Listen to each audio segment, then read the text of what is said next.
Ooh, SmackDown? I can tell you that is charcuterie because Ricochet is on Raw. Okay. It's not shark. That is a bunch of charcuterie. All right. Well, yeah. With that, we're at. You don't. You don't have to. Please just let me finish the conversation. I don't want to do this. I don't. Just. No!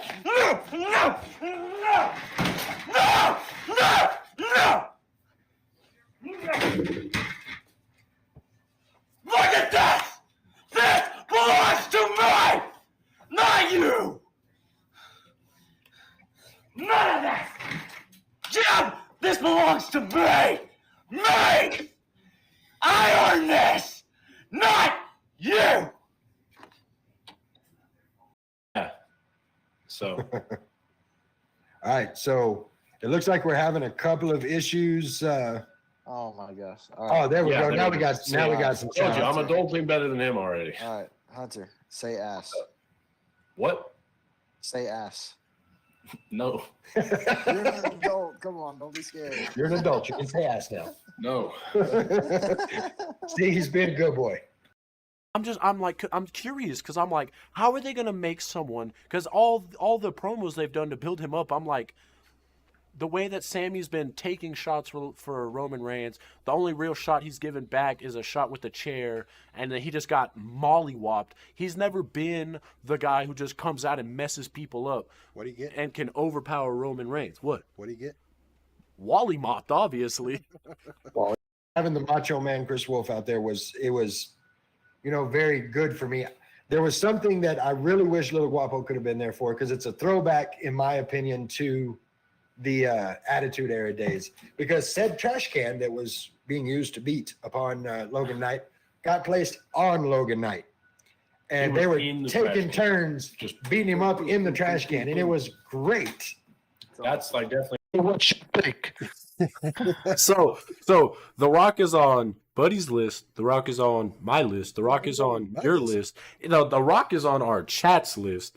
The real question that we need to ask the Not Your Average Mark Wrestling podcast is, can any of us here smell what The Rock is cooking? It doesn't matter if you smell. Oh my goodness, it doesn't. But it's things like that. It doesn't matter. You're okay. I don't know if he's watching live, but it spoke with Scar a little earlier today, and I know he's going to be watching the podcast a little later on. He's doing a little training right now. But there you heard it, Scar. He said he's going to break out of it. Like live on the podcast. He said he can break out of your podcast or break out of your bear hug. So when you see it, clip it. when you see this now, you know what he looks like. I mean, beat him down and did so ugly.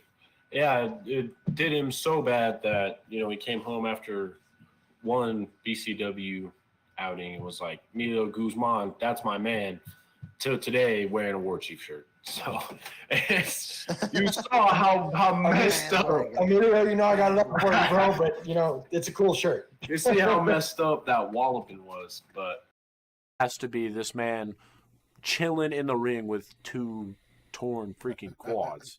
And just still yelling at it, you're fired, pretty much. Like, just getting there, like, dogging on everybody, not even able to stand. Like, that's right there. Raw. Well, That was Royal Rumble. Still, though,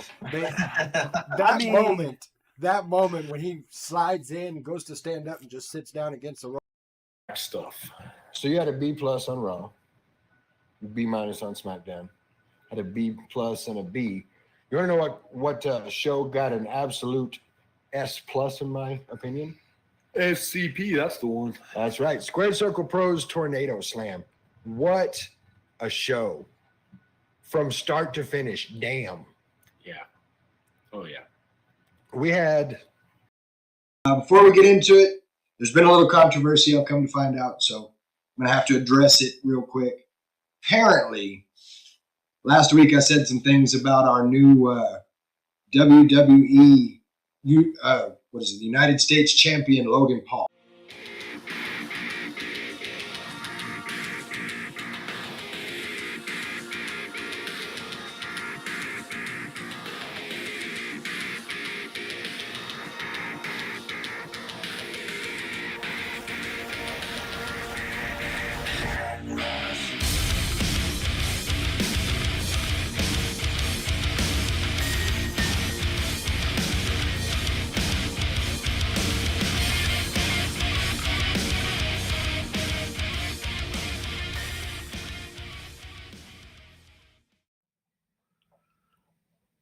What's up, everybody, and welcome to the very first episode of the Not Your Average Mark Wrestling Podcast of 2024.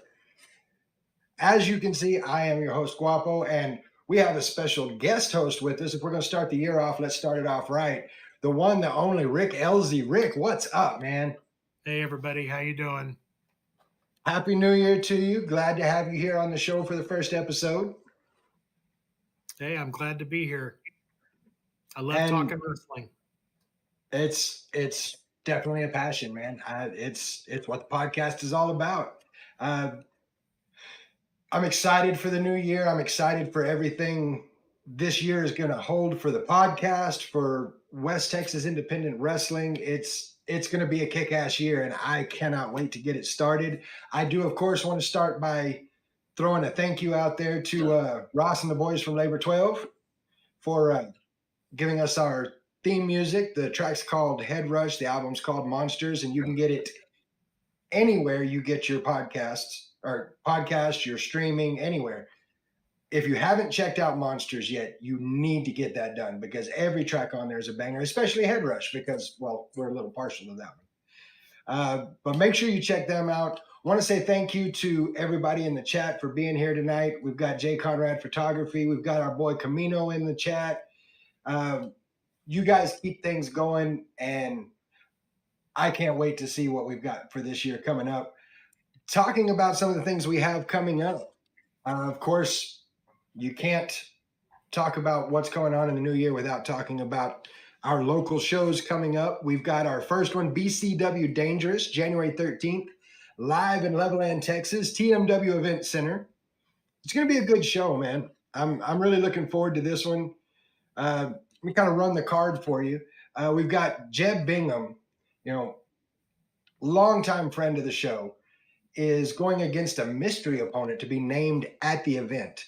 Now, this, so far as I understand it, this is the first step in Jeb's road back to the title. Of course, he and Gabriel went at it, and he lost the belt in what was just a crazy good match. And this is his first step going back to it. The winner of this match, whoever wins against Jeb and his mystery opponent, is going to move on to the next stage of this event, which is going to be in Wilson, Texas on February 3rd. So big implications here on that one. Of course, just talked about him, our BCW Texas champion, Gabriel Alexander, going to be in action. And we get the return of a night in the spotlight with special guest Mike Caldwell. Now, if you're at the last show, then you know that Logan couldn't make it out. Logan Knight, he couldn't make it out. He had a few problems going on. And Mike has been none too quiet in the fact of letting him know that they're due a conversation in the middle of the ring. So that's going to happen as well. But did he have problems, or was it just Logan Knight being Logan Knight and not showing up? I mean, I don't want to say he was butthurt, but you drop the leg one too many times, things happen. Jay Conrad, Josh in the chat saying he was butthurt. Well, him and Mike are going to be in the ring, and this one's been building for a little while. So I am looking forward to this because it's no secret. There's no love lost there. There's so much trash talk that goes on between these two, but I just wonder if Logan can keep that level, keep that same energy of trash talk when he's face to face with Mike, middle of the ring. That's going to be something to see. Yeah.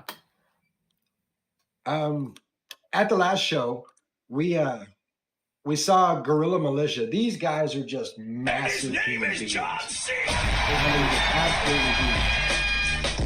So they made it clear at the last show that they want the gold. They want the BCW old school tag titles. And we've got our first step towards that. We've got Nathan Briggs with Jason Zane in his corner going against Justin James with Big Sed in his corner.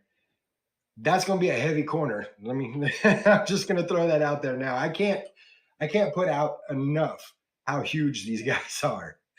Nathan Briggs going to have his work cut out for him with Justin James, but You know, there's a reason he's one of the one half of the tag team champions. You know, Nathan's got a trick or two up his sleeve. He's a crafty veteran. Definitely don't want to count him out, but man, the Guerrilla Militia, that's a tall order. It is that, and I'll be interested to see how much Jason gets involved in this, because I think it's going to take some teamwork to take out big Justin James in this one. We've also got the Texas Terror Damo McCullough going against the Cajun City Show-Off Dorian Robinson. Now, I don't know if you got the opportunity to see it or not, but Dorian put out a promo, and he had like the Kurt Angle cowboy hat on, doing his best Texan impression, which was not great. I'm just gonna throw it out there. But he called out Damo in his promo for being just another character. You got the big cowboy hat, you got the bull rope, you're Texas strong, but you're just another character. And then welcomed him to show off territory. I don't know about you, Rick, but I don't think Damo is going to take that very lightly. That was absolutely a mistake. Damo McCullough is a bear that you do not poke. And Absolutely. I'm telling you, man, that Dorian's going to realize real fast he made a bad mistake. Bad mistake. It's going to be crazy, and I'm probably going to stay back from Damo a little bit. Usually we cut it up a little bit before the show, but I have a feeling he's not going to be in the best of moods when he gets to Levelland, Texas. No. Of course, we have one other match, and we've talked about it a little bit, the Bear Hug Challenge. Now, at the last show, we were doing commentary, and Scar let everybody know he's tired of being talked down about. He's tired of people not realizing who he is and what he is. And so he turns around and he decides to call out Little Guapo, co-host here on the show, my oldest son. And it's no secret, Little Guapo's had a problem with Scar all along. And he's been very vocal about it from the time we started the podcast, that it's a bear hug. He can get out of it. So Scar called him out. Said, you say you can get out of it, bring it on. They were going to get it on right there at the show, Rick, but I think Mike broke a record of how fast he got from behind the curtain to tell Buddy to get his ass back up in the commentary, and set it for the 13th. Well, Scar put out what he did was save your son's life. That's what he did. There's that possibility. Scar put out a message last night, though, saying that we should remember who he and what he is. And after talking about it with the boys last night, there was a little bit of an answer for you. So I'm going to turn it over to the guy, and we're going to go ahead and give that answer to Scar now.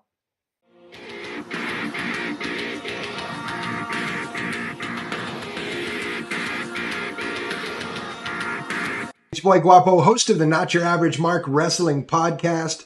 Scar, Happy New Year, bud. We got your message earlier about needing to remember who you are. Man, I'm going to tell you, we know who you are.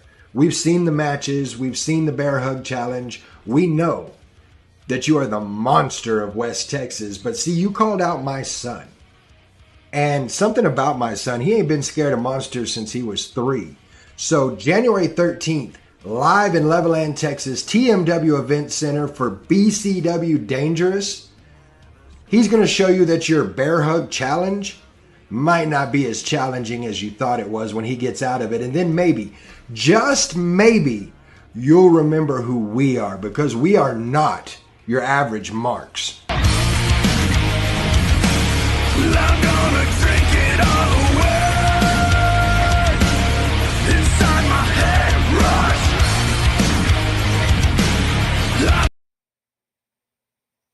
So there you have it. The answer straight from Not Your Average Mark Wrestling Podcast to Scar. Scar, if you're listening, if you're watching, there it is, man. The ball's in your court.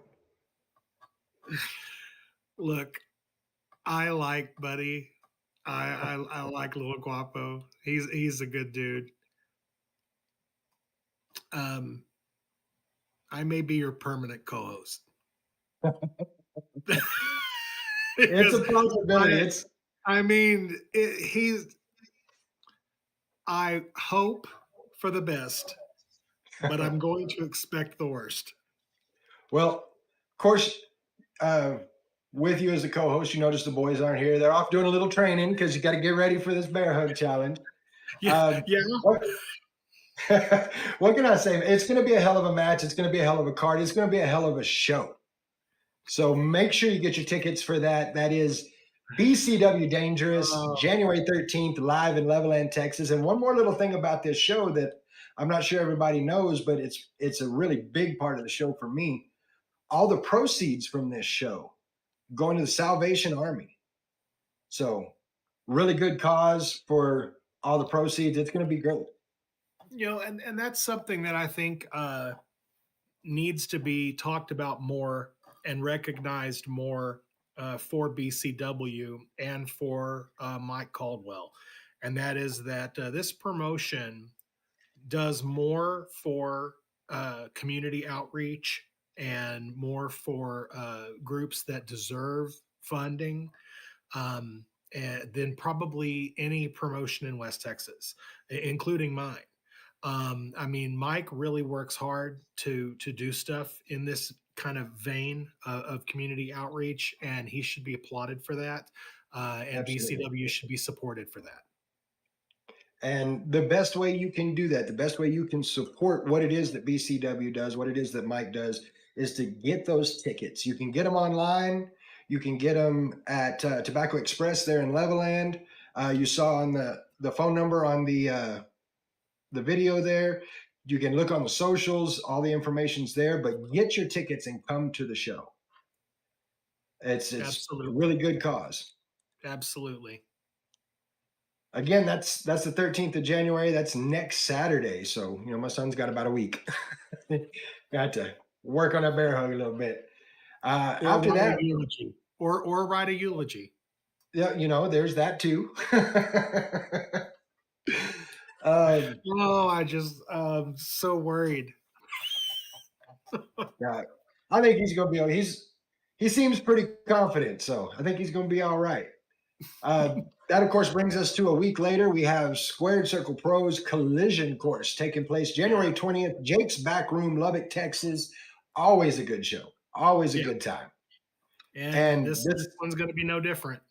That's just you took the words out of my mouth. I was going to say this one's not going to be any different. We've got first match I've got written down here, and you can feel free to jump in on these. I've got Misty Marks going against Maserati for the Squared Circle Pro West Texas Women's Title. A match, if I understand it correctly, that was put together by our new Women's Division General Manager and absolute legend, Medusa. Yes, that match was announced at the end of Pieces for Quitters. We saw a video for Maserati, basically throwing her hat into the ring for whoever was going to end up the champion at the end of Pieces for Quitters. Misty Marks is the champion, so the match will be Misty Marks versus Maserati. And I will tell you a little bit of breaking news here. That match will be the main event of Collision Course. Nice. There you go. Breaking news on it. Misty Marks and Maserati for the women's title as the main event. I'm going to tell you this much. I didn't know a whole lot about Misty Marks when we first started coming to these shows, but Misty Marks has impressed me to no end. The fight that girl has in her is second to none. She is, and she's great.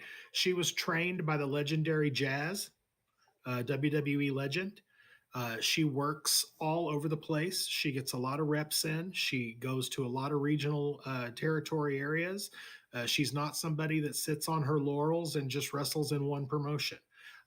She is very, very well traveled, and I feel that she is a great representative for our division. No, I couldn't agree more. And Maserati, I mean, come on now. It's in the name. She was in the Ring of Honor women's tournament. She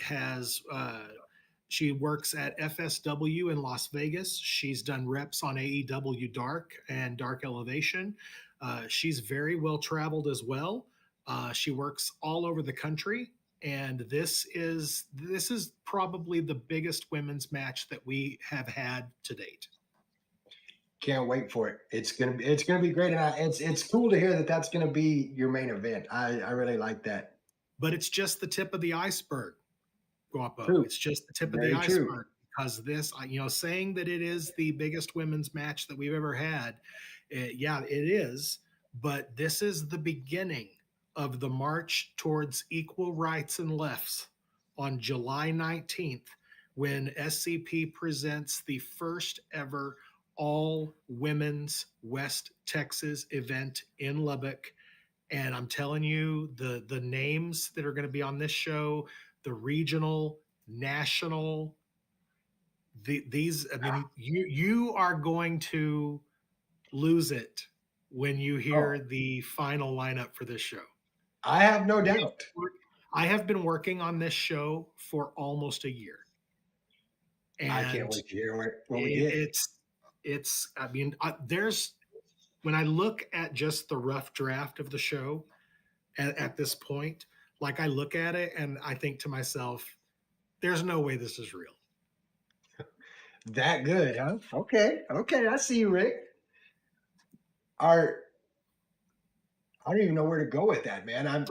It's January and now you got me waiting for July. I'm just putting it out there, man. People need to be paying attention.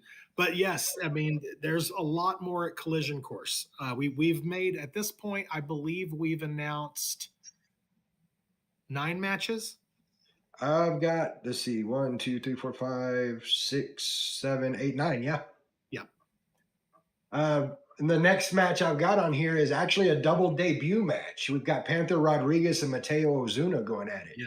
Yes, it is a double debut. We've got, and let me tell you something. These are hosses. These are 2 hosses. And you want to talk about, there's a little internet thing going on. I think Big E's the one who coined the big meaty men slapping meat. Well, that's going to be this match. All right, now, you done talked about just a tip and smacking meat. We have guidelines here, okay, Rick? I know it's your first time as a guest host, but we have guidelines. It is what it is. It is what it is. That's right. Oh, the guy says I'll allow it.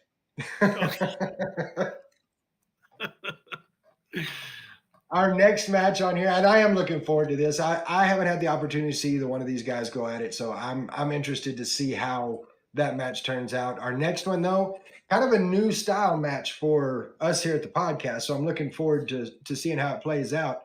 You got a 6-pack challenge for the Heck Yeah Radio iPay-per-view title. Your champion, of course, Chris Watson. Yeah. Sorry, I got a problem with Chris Watson. Hey, a lot of people have a problem with Chris Watson. Now, we've had some of the people announced already. So Chris Watson going against 5 other people. You've got Rob Boris. You've got the living proof Justin Taylor. That's my boy.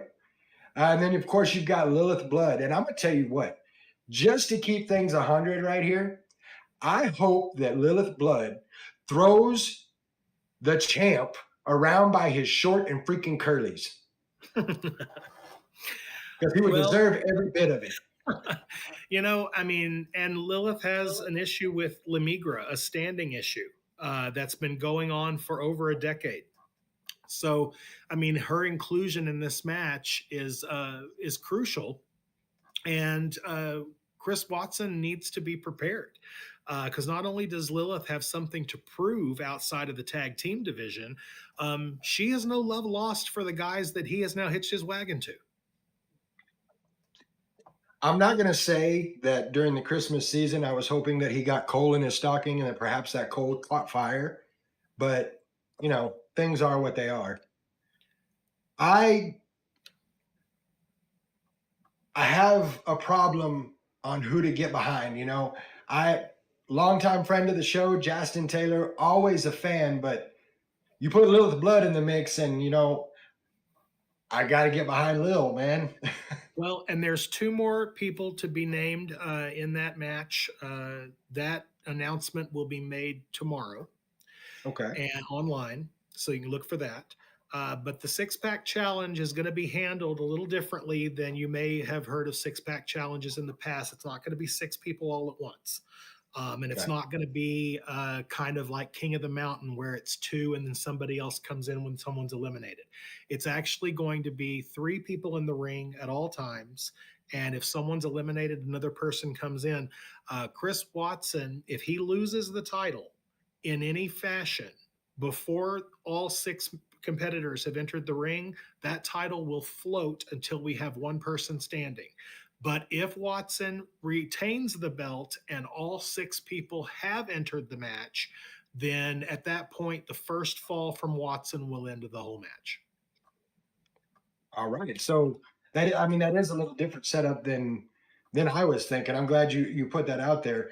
Do have to mention Camino in the chat telling me not to be mean, to leave do-rag Chris Watson alone. It's not his fault he can't read. You know what? He's short. He can't read. His mama dresses him funny.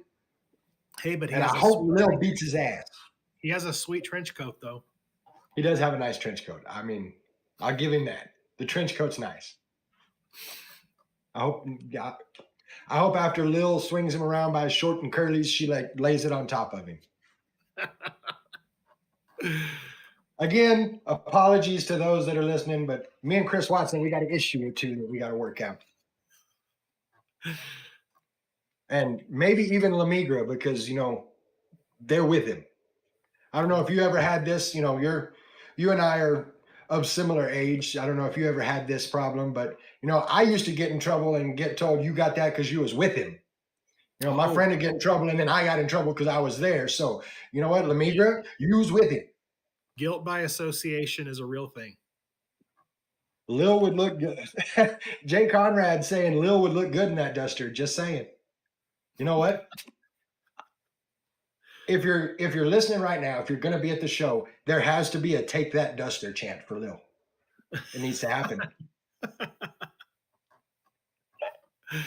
Oh, I am interested to see how this one turns out, though. And you said, just so I make sure we get it out there again, the next person that's going to be in there will be named tomorrow. That announcement comes tomorrow. actually, the announcement of the next two will both be tomorrow. Okay, both of them announced tomorrow. Okay, cool. So be looking for that on social media because I need to know who's there. Got another match, Gabriel Alexander versus Lau in an Asian death match. All right. I saw the promo for this at Peace, but lay it down for us. What is an Asian death match? An Asian death match is whatever Lau wants it to be. Lau has asked for this match. Gabriel had an opportunity to not do it if he didn't want to. He jumped at the opportunity to take it. He wants to get his hands on Lau. So Lau has kind of worked Gabriel into a situation where now Gabriel has to exist inside a match that he knows nothing about.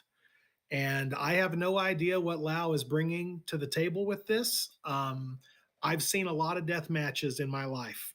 And I can tell you right now that if you've ever seen any of the death matches over in Japan, I would be very worried about what is coming at Collision Course.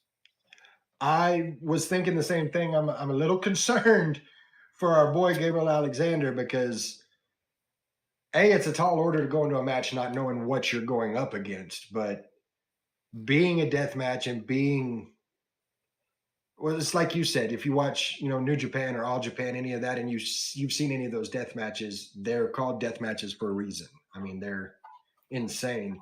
Do have to mention over in the chat, Little Guapo taking a break from training and jumping in to tell you that your camera quality looking crisp. Well, I thought that if I did it actually on the work computer instead of my phone, I wouldn't be purple. That's true. We've lost the purple. Something about those Galaxy Samsungs, they just don't work well with the stream. I've noticed it. I have. I don't know, man. Gabriel Alexander, of course, friend of the show, BCW West Texas champion, got a couple more belts under his, I was going to say under his belt, but that doesn't really make a lot of sense, does it? As far as I know, he's a 3-time champion at the moment. He's carrying 3 belts with him. Even in all of that, this Asian death match, I'm concerned for our boy Gabriel, but he's very resilient. He's I don't know if he's reached veteran status yet, but he's definitely got the crafty part of it down. I think that the key for Gabriel here is going to be try and keep a cool head, because Lau is obviously trying to goad him into a position to get hurt. And if Gabriel can be smarter about it and not go into this in the feels, I guess you could say, if he'd be a little smarter about it, I think maybe he could beat Lau at his own game. But he's got to approach it with not a hot head, because Lau is definitely working an angle here. He's got him to agree to a match that he knows nothing about, and that is not anything but dangerous for Gabriel. Mikey with the save over in the chat says Gabriel's the OSW West Texas champion, the BCW Texas champion, and a championship with Top of Texas as well. Isn't he the Panhandle champion at Top of Texas? Or is it That the sounds junior right. heavyweight? It's one of the two. It's one of the two, yeah. But of course, behind Gabriel 100% in this, he's our boy. We hope to see him. Gabriel's a great kid. Great kid.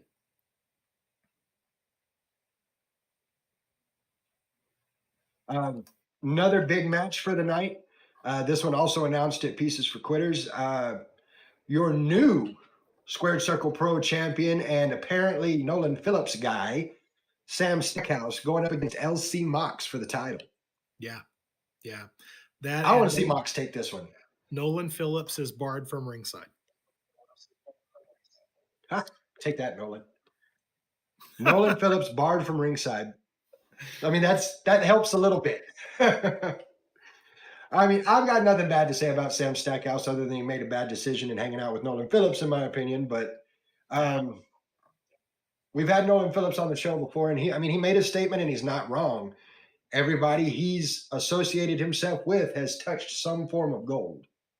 Look, Nolan is he's a very smart man, and he's got a hell of a brain, and he understands human psychology, and that makes him very dangerous.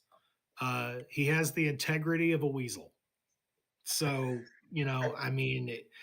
he's not the kind of guy that you want to have as your character witness, but he's definitely the guy that you want to lay out your strategy with. So, I'm not going to say he's not Heenan-esque, but yeah, that's fair. I mean, I kind of see it anyway. But I like I said, I've got nothing bad to say about Sam. We had him on the show. He was a lot of fun to talk to, and he's a hell of a guy in the ring. Like, I mean, the move set he has isn't something you would expect from a person his size. Well, and this is going to be the third opportunity for LC Mox to be in a situation where he could walk out with the SCP championship. So maybe, just maybe, 3 times is a charm for LC Mox. Yeah. Mikey in the chat saying, "How dare you insult weasels?"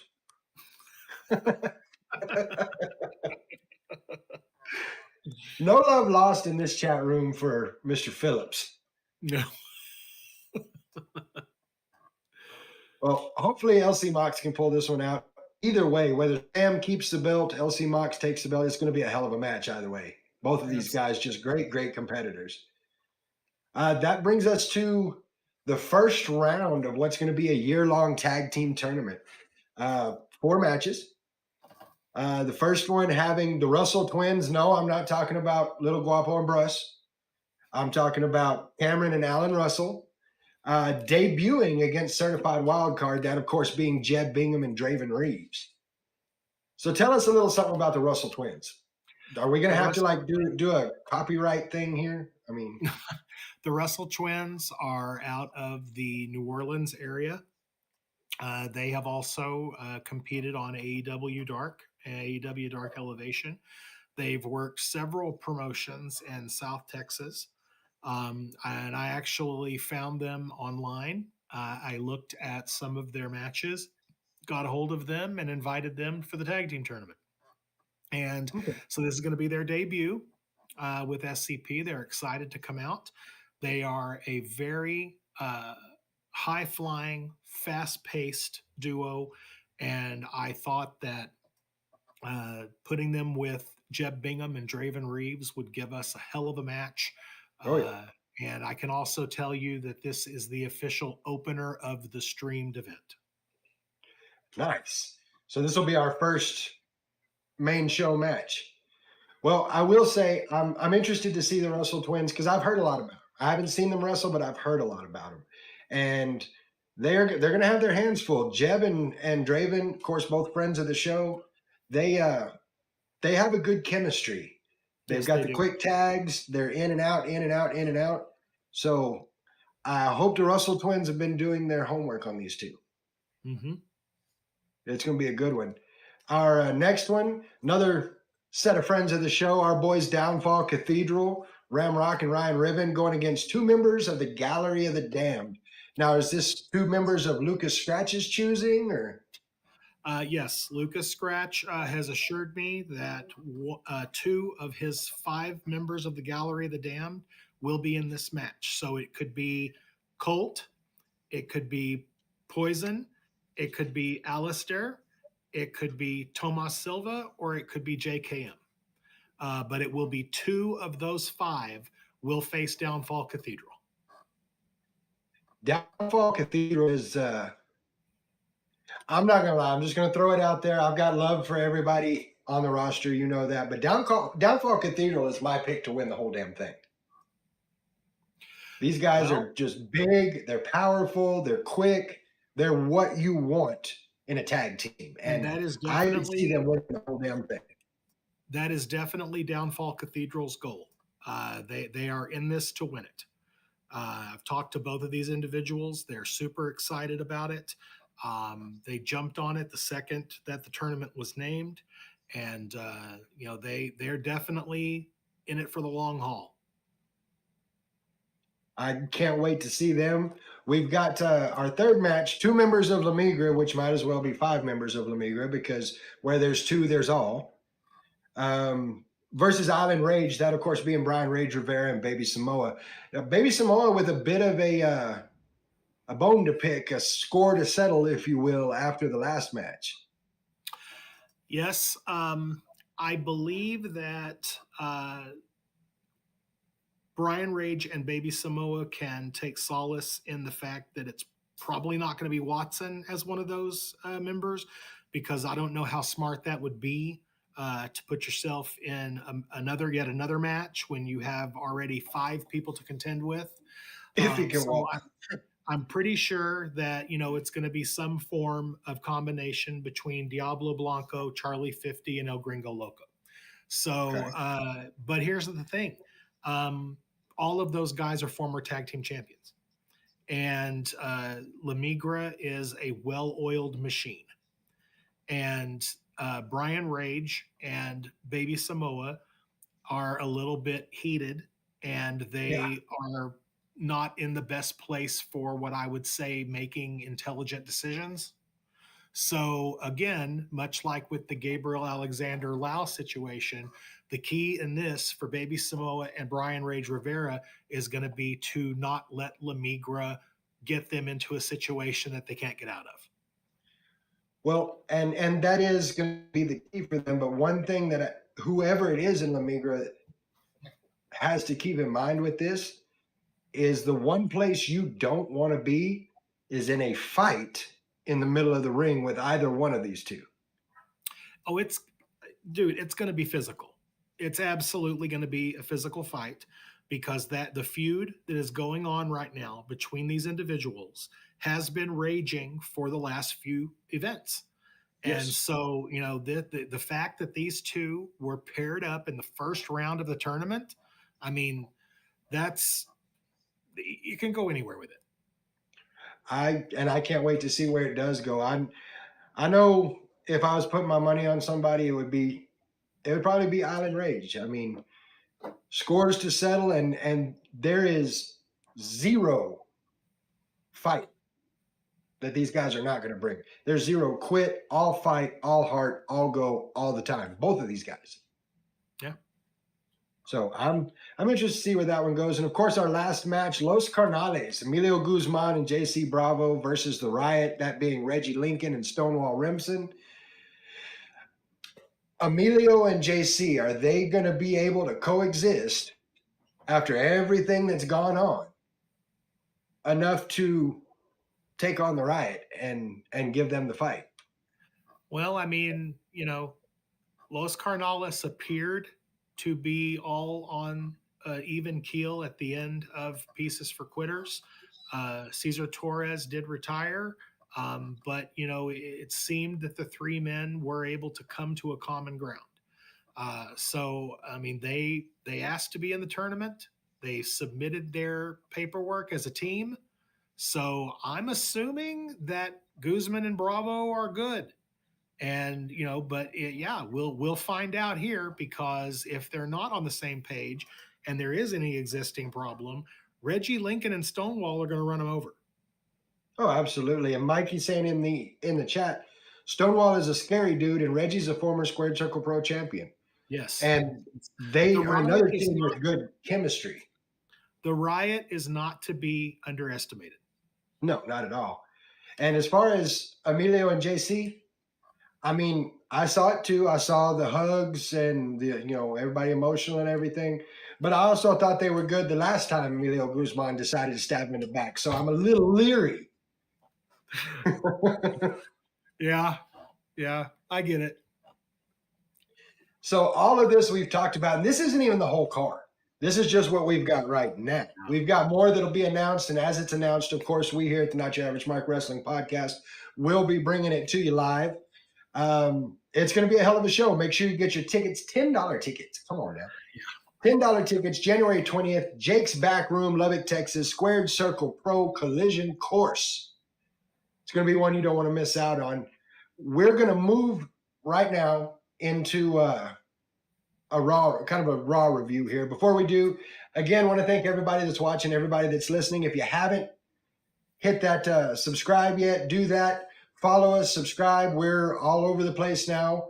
We're sophisticated now. We're on Twitch and we're on Facebook and we're on Twitter and we're on all the other damn places. So make sure you're giving us a follow. Make sure you give us a subscribe if you can. We appreciate everybody that's here. My boy J-Reb in the chat. Happy New Year to you, Cameron. Glad you could join us tonight. So let's jump into this Raw review. So very first rattle out of the box. Nia Jax and Becky Lynch. Banger match. Absolute banger match. Best match of Nia Jax's career. I agree wholeheartedly. And you and I discussed this yesterday, I think it was. The fact that this match did more for pushing the story forward with them than any other matches they've had, because, you had color. For those that are not familiar with that term, it means that Becky Lynch was bleeding from the face. And it shows Nia Jax as this monster of a competitor, which is what you need. And just having the blood on Becky Lynch pushes that whole story forward. Mm-hmm. I enjoyed the hell out of it. I thought it was great. Yeah. I would like just to overall Raw, and I said this to you, and I'll get your comment on this, Rick. Kevin Dunn retired. Yes? Retired as of December 31st. Yep. Raw was on January 1st. Mhm. One day after Kevin Dunn retires, we've got blood. They said asshole twice. They started a douchebag chant. Like, damn. They don't waste no time. I think that what you're seeing is Endeavor basically letting Paul Levesque know that you need to do whatever you need to do to create buzz for this company, to draw ticket sales for this company. And Triple H, Paul Levesque, knows what the fans want to see. Mhm. And I believe that it's just going to get better from here. And I think that the company, anybody in the company that was a Vince loyalist who was against Triple H taking control of the company, over the last few years that helped to kind of stall the train, I think they're going to realize very shortly that their fortunes would be a lot bigger if they had done this a lot sooner. No, I agree. And if anybody can do it, it's Triple H, Paul Levesque, whatever you want to call him. Trips, that's what I call him. We got it like that. If anybody can do it, Trips can do it without making it Attitude Era 2.0, because that's not what we need. No, We do need an edgier product, but don't try to grab on to what the Attitude Era was again, because nobody's ever going to be able to duplicate that ever. No, and what I find funny about that, I hear people all the time talk about, we miss the Attitude Era, we miss the Attitude Era.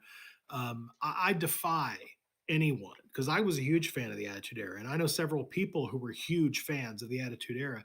I defy anyone who was a fan of that era, go back to the network, go to Peacock, and start watching the Attitude Era from the beginning. And when you get to the end, talk to me about how much you think it still holds up, or how many times you thought, oh, God, that's not very good. Well, and you can't do what you did in the Attitude Era anymore.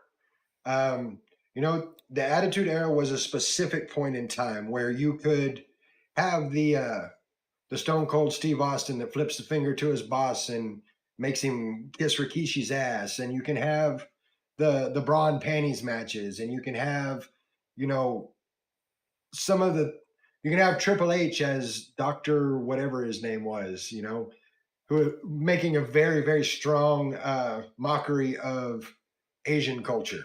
Put it that way. I'm trying to keep it good without saying it incorrectly, but you can't do that anymore, and nor should you. Where do you believe the Attitude Era started and ended? I believe the Attitude Era, everybody I've talked to says the Attitude Era started with The Rock, and I disagree wholeheartedly. I feel like the Attitude Era started with Stone Cold Steve Austin. Steve Austin and Vince McMahon started the Attitude Era. And the ending of the Attitude Era is a tough call. I think the Attitude Era, it kind of ended with Austin too. When Austin left and The Rock started doing movies, and it just kind of died, just kind of fizzled out. See, I think that the Attitude Era started with the Vince McMahon promo of the whole the Cure for the Common show, which I believe was in November, December of '96. Sounds right. Where he basically said, we're going to stop insulting your intelligence. So if that's the beginning, and I believe that the end technically took place at WrestleMania 17, when Rock and when Austin and McMahon came together, because it was the end of the Monday Night War, because everybody was done. So if you look at that, that was March of 2001. So November, if you say November 96 to 97, 98, 99, 2000, and then 3 months into 2001, not even 5 years. The Attitude Era was basically 4 years and 5 months is basically what the Attitude Era was. AEW has just had their 5th birthday. And the problems AEW is having is because their honeymoon period is over. I believe the Attitude Era is the honeymoon period of WWE. And I think that's why people love it so much, because it was new and it was fresh, and then it ended. And the reason that people love it like that, and the reason they look at it the way they do is because it didn't stick around forever, and they have this glowing memory of a time that honestly, when you go back and look at it, a lot of that stuff does not hold up today. And so I feel like what's happening with AEW right now is the same effect. And I get that. It makes sense. Now, I will say that if you consider the Attitude Era the honeymoon phase, if they continue the road they're on with the first Raw of this year, this is the vow renewal because it's starting to move in a direction that's edgier That's that good. people are going to like. Thank you. I that's good. did I all like that on that. my own. Valve It's just renewal. there's a lot of good things happening here. Like second match of the night, you got Jey Uso and Kofi Kingston. They beat Imperium, but not in the way you think it would. Apparently, Vinci got injured. He dribbled his head 3 or 4 times off the mat, and the referee called it, which I was glad to see. From time to time, you need to see that the health of the performers is important. I mean, yeah, that's, kind of shocking. I thought that the way we normally handle stuff like that was to let them, get attacked and do 2 more finishers and maybe climb a ladder or, whatever it is they do down in Jacksonville. So the guy putting it out there, as per Google, the Attitude Era was November 9th of 1997 to May 6th of 2002. Okay. Still roughly 5 years. And J-Reb says he'd agree. A lot of what we did in the 90s, you couldn't do today. We're going to leave that there because J-Reb knows about a lot of shit we did in the 90s, and we don't need to talk about that. We need to leave that in the 90s. That's some things. I mean, there was a time and a place. Yeah. Getting back to the Raw review, the Jey Uso and Kofi, I kind of like putting them together. I don't see it being a long-term thing. I just I'm not calling it a filler match, but that's kind of what it was. I like seeing Kofi outside of the New Day shtick. I do too. And if Kofi's not in the Royal Rumble, if we don't get a Kofi elimination, or non-elimination, we riot. That's just, it is what it is. I'm just saying. Looking over at the chat.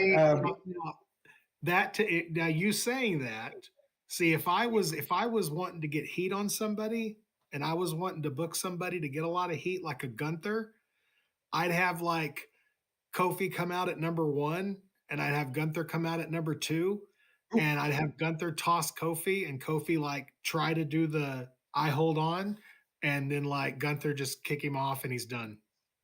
No, see, that's why you don't get to do this. That's why, no. The third match we had on there is one that, okay, I still say the biggest return in 2023 was R-Truth. Sure, Randy Orton, CM Punk, yay, woo, R-Truth came back, and I'm about it. So you had R-Truth and The Miz defeats Dom and JD, and I don't know, man. R-Truth is such a ham, and I'm about it. I love it. There was a part of that where Dom, of course, doesn't get to say anything because the crowd boos him into silence, and I like that too. I liked R-Truth reacting as if like he was shocked that the crowd was so hateful towards Dom. It was really fun. He finally gets enough out to set this matchup where it's Dom and JD versus The Miz and R-Truth. And R-Truth is like, so I'm Dom's partner? And Miz is like, no. He's like, well, I'm not partnering with JD. And you get the feel from, the old school R-Truth coming out and I'm going to be in the ladder match and, you're not even in the tournament. My bad. You get that whole feel from that. But they end up having the match, and it's a good back and forth. R-Truth ends up standing beside Dom for a little while, and he's in a neutral corner because he doesn't know where to go, and it's funny. And so they grab. Camino said it right. You had Awesome Truth. You know, that's a throwback to what, 2011? Yeah. So you got Awesome Truth, The Miz, and R-Truth, and there comes a point where R-Truth is, you know, I'm in the Judgment Day. I'm in the Judgment Day. And so they say, prove it. And JD McDonough's got The Miz. And I don't know if how many people noticed it, but it was a throwback to Shawn Michaels and Ric Flair, because right before Truth throws the punch, he says, I'm sorry and I love you. Same thing Shawn Michaels did to Ric Flair before giving him the sweet chin music to retire him. And so R-Truth goes for the punch. Of course, The Miz ducks. He lays out JD McDonough, tries to figure out, what did I just do? Miz hits the skull-crushing finale. The match is over. Miz and R-Truth, Awesome Truth, win the match. And it's a good time. I enjoyed every bit of that. I have to wonder how much of what R-Truth does is 100% ad lib to pop the people in the ring. I really think that he may be one of the only people currently on the roster that is given ad lib freedom. Because the whole thing where he came out, and this is going back a ways, but the whole thing where he came out to declare for the Rumble to Paul Heyman, and Paul Heyman says, I'm not in the Rumble, you idiot. If you get in the ring, you're going against Brock Lesnar. That whole thing was, somebody said nobody can break Brock Lesnar, and that was R-Truth saying, hold my beer and watch this. Yeah. I mean, it was great. Yeah. And so I'm about this. I like the R-Truth Judgment Day angle. I think, well, we'll talk about that when we do predictions. I've got something I think about that.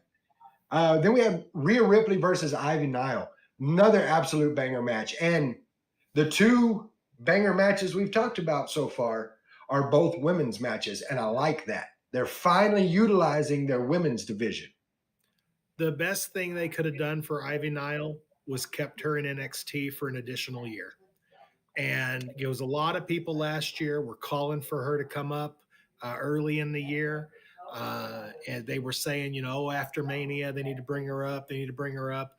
The best thing they could have done was keep her and just polish her up a little bit more, because the match for that being her first real singles competition match on the main roster, she did amazing. She did. And yeah, just having that, I think that was probably my biggest thing about this match is they brought Nile in and they're letting Rhea push her. Like, you know, she's getting the Rhea rub, which right now the guy's sitting there going, I'd like to Rhea rub, but, and calm down, sir. Calm down. But she's getting the Rhea rub while still making Rhea the dominant force in the women's division. Yeah. And it's not, as much as I love Io Sky and even Charlotte, it's hard for them to give that rub and still come across as dominant. And Rhea does it almost effortlessly. Rhea is becoming a really good worker. And the sign of a really good worker is when you can have a match on paper like this one, where, you know, there's not a single wrestling fan out there, I can guarantee you, that saw this match and didn't think immediately, oh, well, there's no way Ivy Nile's winning this match. But to have you be the kind of worker that through the course of a match, you can turn a crowd to where that crowd believes there's hope. That's the key to being a good worker. And that's what Rhea did. Rhea made you believe that Ivy had a chance.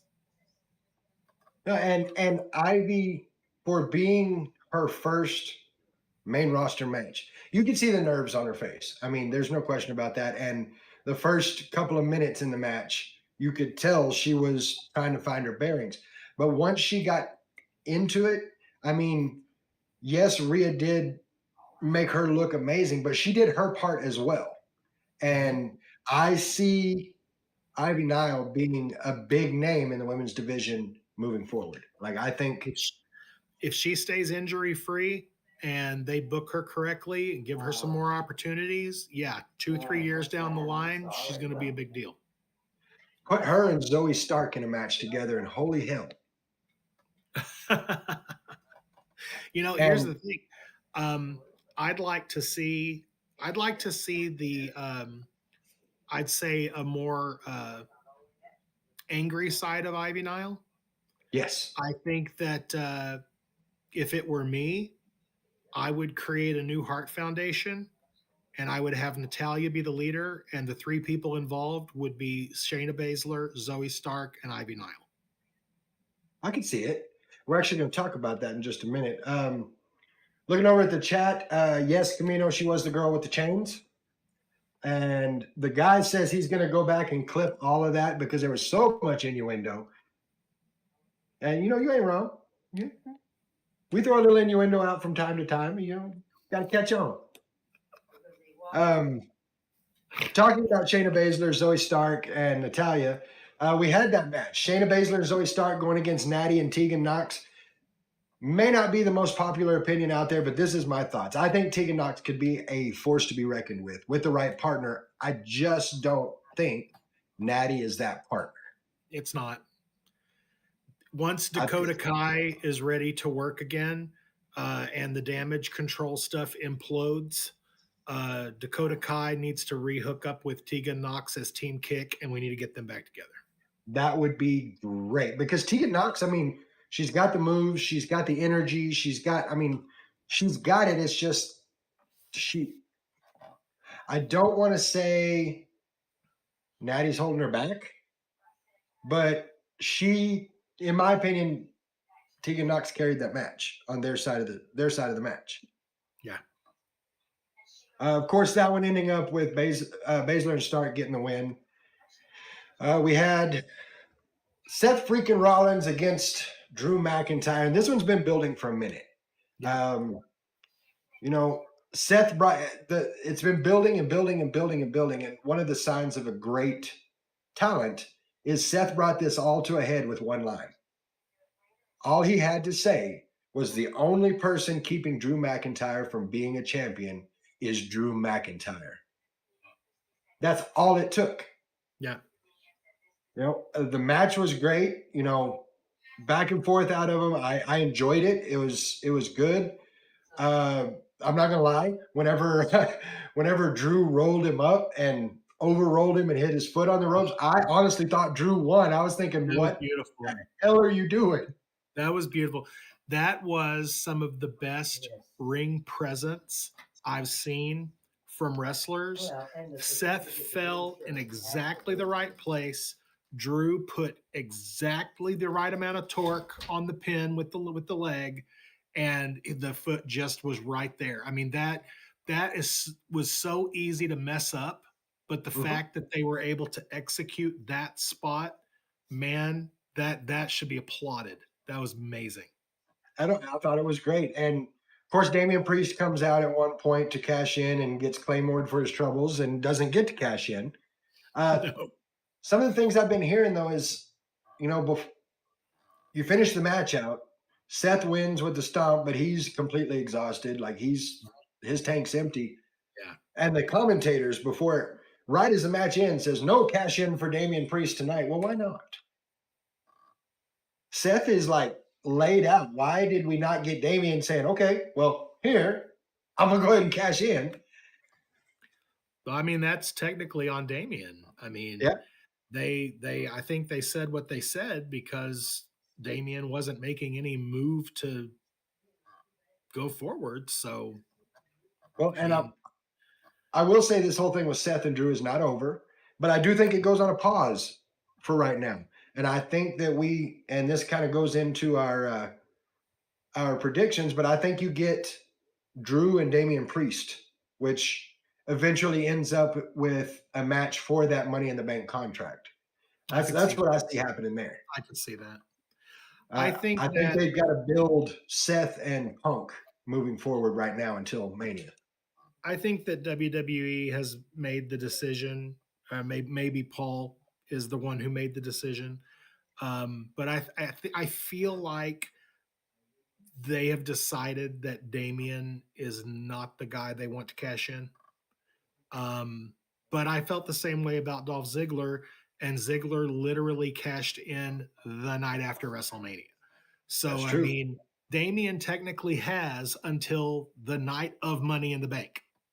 You know, that's his year. So, I mean, he's got time. It doesn't have to happen right now, but I could totally see, because there's been a lot of interaction between Drew and Damian regarding the cash in. So I could totally see a match for the briefcase, and it changes over to McIntyre, and McIntyre cashes it in. That's kind of where I see this moving, and I think it would be cool. And of course, I think there was one other thing that happened on Raw. Oh yeah, everybody waiting for the return of a champion, former champion, Jinder Mahal. Jinder freaking Mahal walks out, and I think there was a collective across the country, what? You know, The second he walked out, I was like, "Oh, this is a swerve. There's no way this is Jinder Mahal." Like I love it. I love they're doing this. Look, I love Jinder Mahal. I think Jinder Mahal's awesome.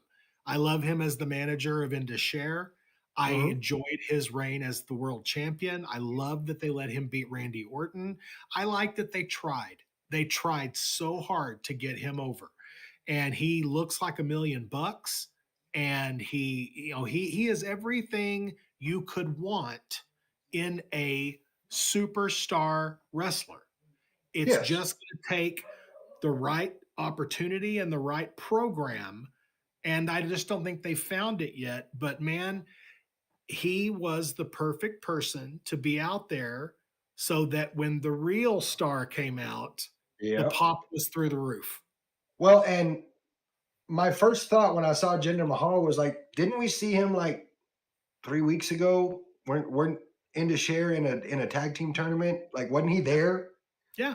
So I figured it was a swerve as well, but I'm like, okay, so who are they bringing? And then, of course, you hear, if you smell, yeah, that's right. The Rock shows up, jacked as hell. Like they showed a picture of him facing away from the camera, and dude is somehow more jacked than he's ever been. And I think he bought the old steroid hot tub from Scott Steiner's garage sale. Had to have. And he should definitely see a doctor if he used it. I mean, there are things, if that was Scott Steiner's hot tub, there are things in there that Ajax will not wash off. I'm just saying. But it was great to have The Rock come out. Of course, while Jinder Mahal's out, he comes out talking politics. And I'm like, shit, here we go. Yeah. Who let Vince in the building? He comes out talking politics and how he's going to be the great unifier because the United States has never been more divided, blah, blah, blah. The Rock comes out, does what The Rock does, and just verbally lays him out, even sings a new version of the national anthem for him, which Jinder Mahal goes to beat on him, and The Rock comes back with it, hits the people's elbow.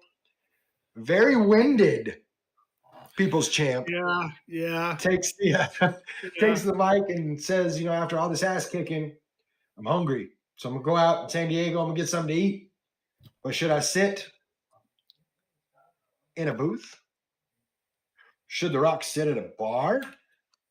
Or should The Rock sit at the head of the table? Throws the mic, walks out. Perfect mic drop moment. Loved it. When he started talking about food, because we had already had the asshole and the douchebag and all that stuff, I thought to myself, when we started talking about food, I was like, are we really going into the old pie routine? Is that where we're headed? I thought the same thing. I thought he was going to go eat some pie. So then when he said, should The Rock sit in a booth, I was like, where is he going with this? And then he said the bar, and I still didn't pick up on it.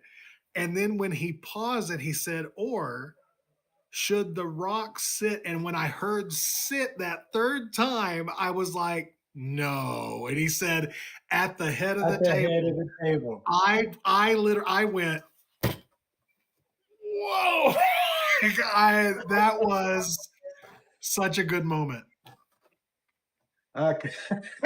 Camino in the chat saying, going back to talking about Natty, says if Natty leaves, she's just going to come back with bigger boobs and a smaller nose.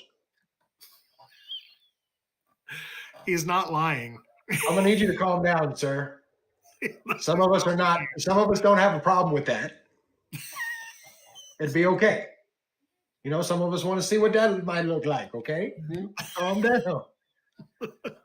Now, I do want to say with the whole, should I sit at the head of the table, throw in the mic? That was the perfect mic drop. However, and this leads us into our predictions.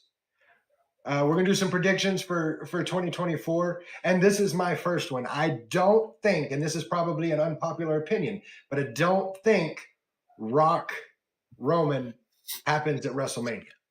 I think Rock and Roman happens at Elimination Chamber. And I don't think The Rock wins.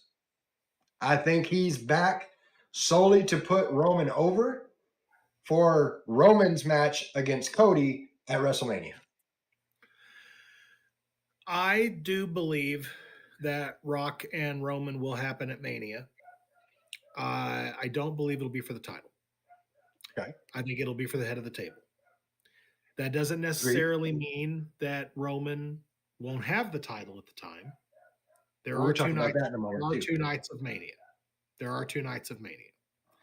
However, if we're talking about predictions, I believe that the Rumble match is going to be Randy Orton versus Roman Reigns.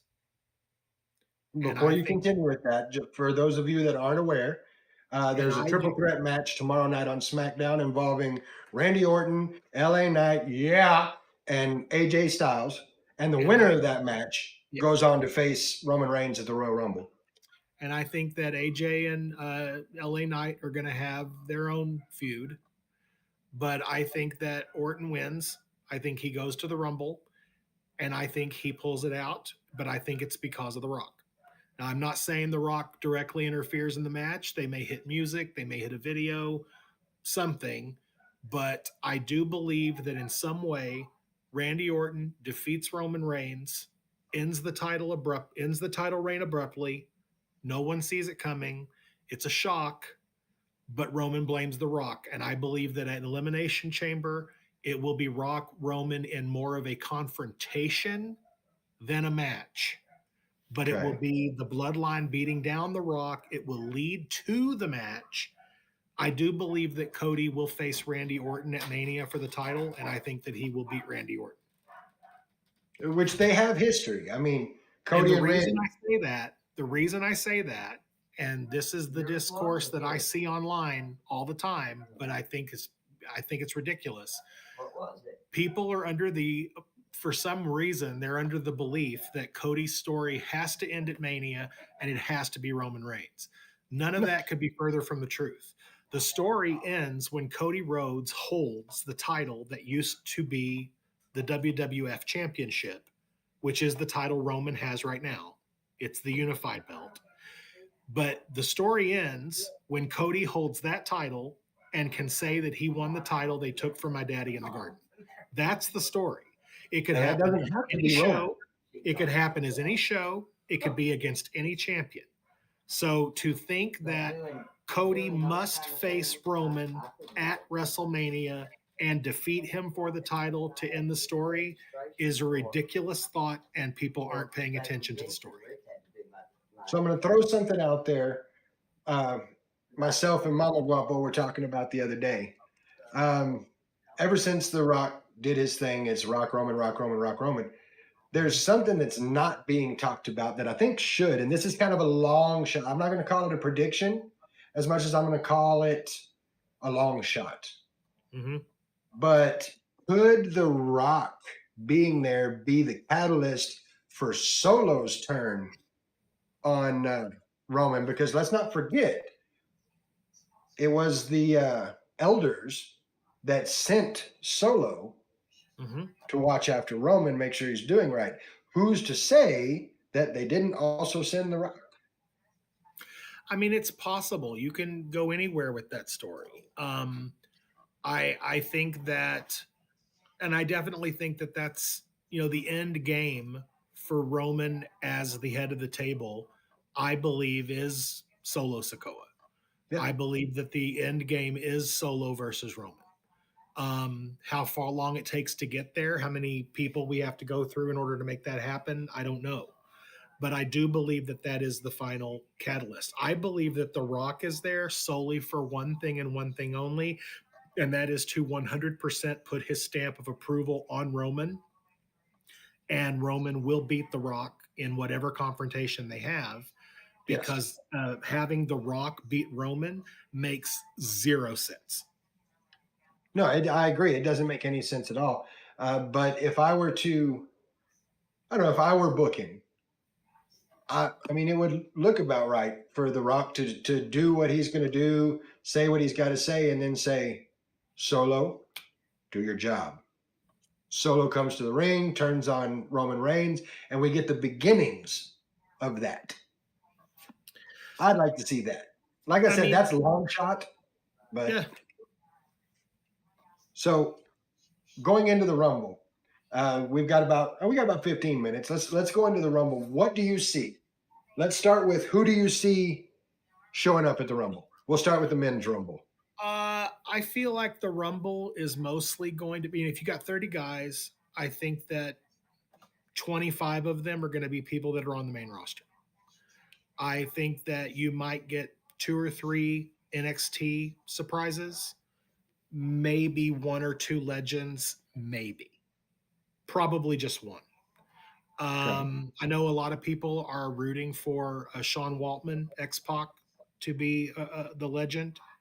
That would be cool. He's been wanting to do it for a while, and I know that I've heard that he was at the PC this week. But I think that at this point, their roster is deep enough, and there's enough good talent on the roster that the idea of there's only 3 or 4 people that could win this is no longer something that applies. I think now you can look at over half the field, and I could totally see this person winning the match. And that's a testament to how deep the roster is. I think that instead of getting the nostalgia pops, now that it's in their best interest to get NXT over, it's better to have the NXT guys be the cameo surprises, because then that puts eyes on NXT. Well, and I agree with you on that. And I think a whole lot like you do, that the roster is deep enough that you only have 5 or 6 non-main roster people show up. And I think you get a Carmelo Hayes, and I think you get a Trick Williams, and I think you get a Braun Breaker. The question mark that everybody's talking about right now is, do we get Andrade? I think Andrade shows up tomorrow night on SmackDown. Really? Okay. I think he's going to be the person. I think, because Zelina Vega posted on her Twitter earlier this week, she said, "I know a secret." And right now, Ray's hurt.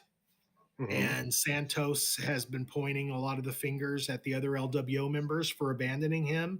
His heats with Carlito currently. Dragon Lee has kind of put his nose into it, but now he's got visa issues. I would not be surprised at all if Santos lays everybody out and Andrade shows up to be with Zelina again.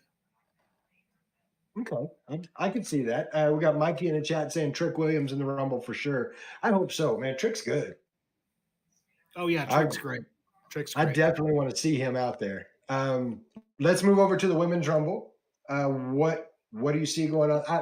I'll tell you now, I see kind of the same thing. You've got a deep roster.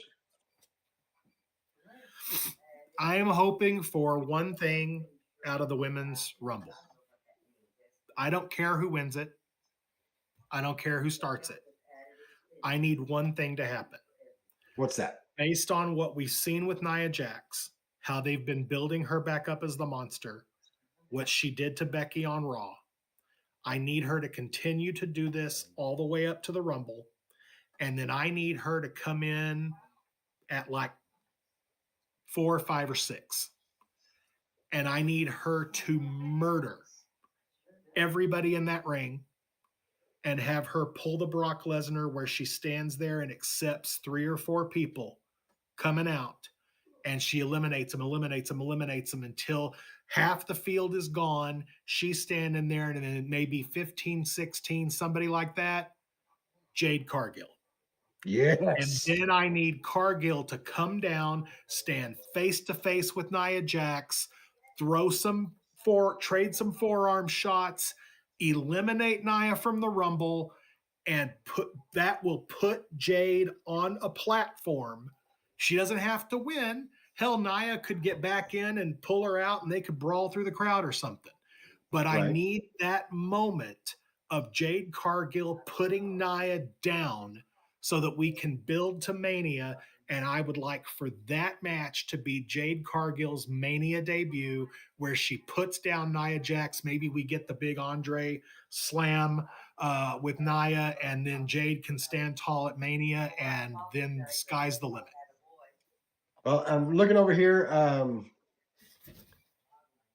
Camino saying, do we get Rick's 4th Damage Control member? Let's talk about that for just a second, because part of the Rumble, the Women's Rumble, everybody's saying, you know, it's not going to happen. It's not going to happen. It's not going to happen. I say we get Sasha Banks back. I truly believe that's going to happen. If she does not show up on AEW television next week, she shows up at the Rumble. I have no questions about that. And once that happens, I feel like something's going to happen there that, you know, because you've got Bailey's thing going on. Bailey, by the way, my pick to win the Women's Royal Rumble. I think Bailey's going to take it. I think once that happens, you've got the split that happens in the in Damage Control. You got the Kabuki Warriors. You're going to have Bailey and Sasha, and you're going to have I forgot her name. Who's the other one? Who? What are you talking about? Damage Control. She's hurt. Dakota Kai. Dakota Kai goes with Tegan Knox. Yep. And then you've got Asuka, Kairi Sane, Io Sky. Yeah, Io Sky, and your pick. Throw it out there.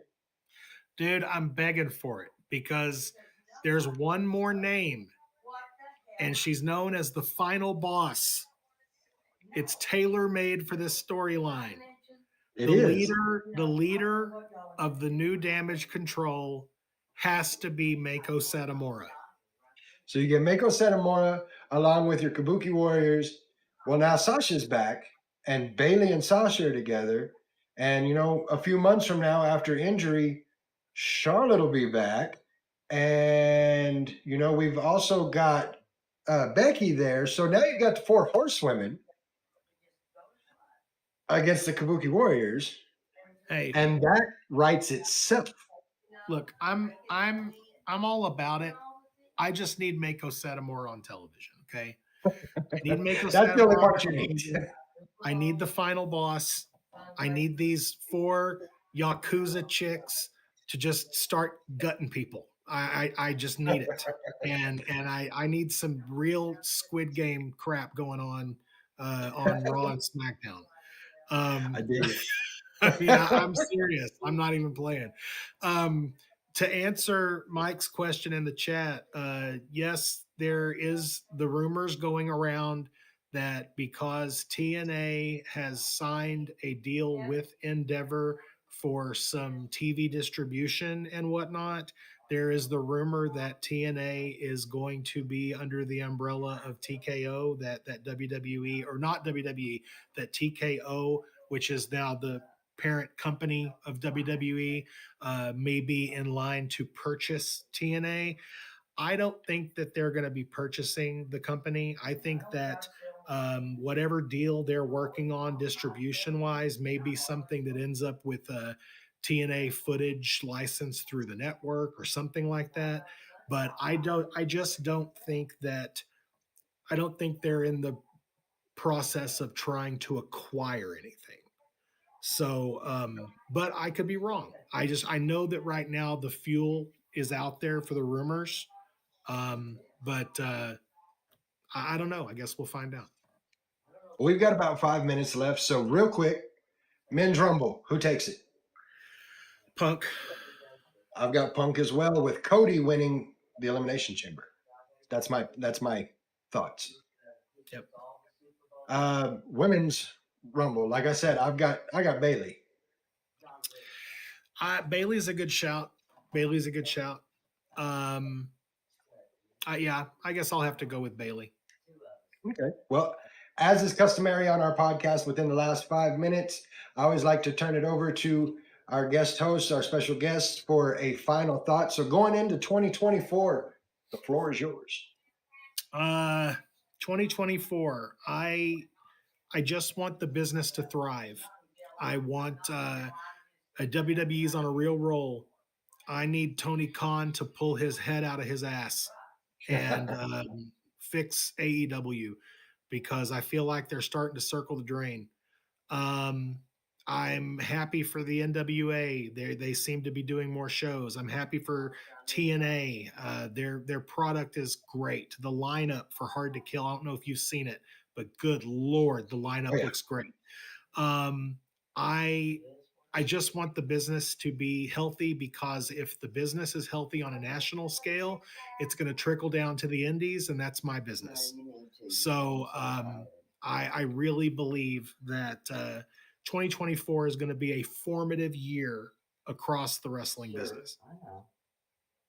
I couldn't agree more. 2024 is going to be a big year. And just like you say, I mean, they're rolling with a head of steam in all the professional levels. And I'm happy to see that, but I'm also happy to see just this excitement about West Texas independent wrestling. I talk to more people now that are talking about BCW shows and talking about Squared Circle Pros and Squared Circle Pro shows. And, I was at the OSW show and I saw this. And it's becoming a topic of conversation. And we've been missing that for a while. And I have no doubt in my mind it has to do with the people that are in the chat, the people that listen, the people that get out there and go to shows. So thank you to all of you for that. Thank you for being here. Thank you for letting us be a part of it. Again, make sure you get your tickets for the shows. We've got BCW Dangerous. We've got Squared Circle Pro Collision. Thank you again to Ross and the boys from Labor 12 for our intro outro music. Thank you to everybody in the chat. Thank you to everybody that's watching, listening across all platforms. And I think that's just about going to do it for us. So for the very first time in 2024, I am Guapo. That's Rick Elzy. And we are not your average marks. We'll see y'all next time. Yeah.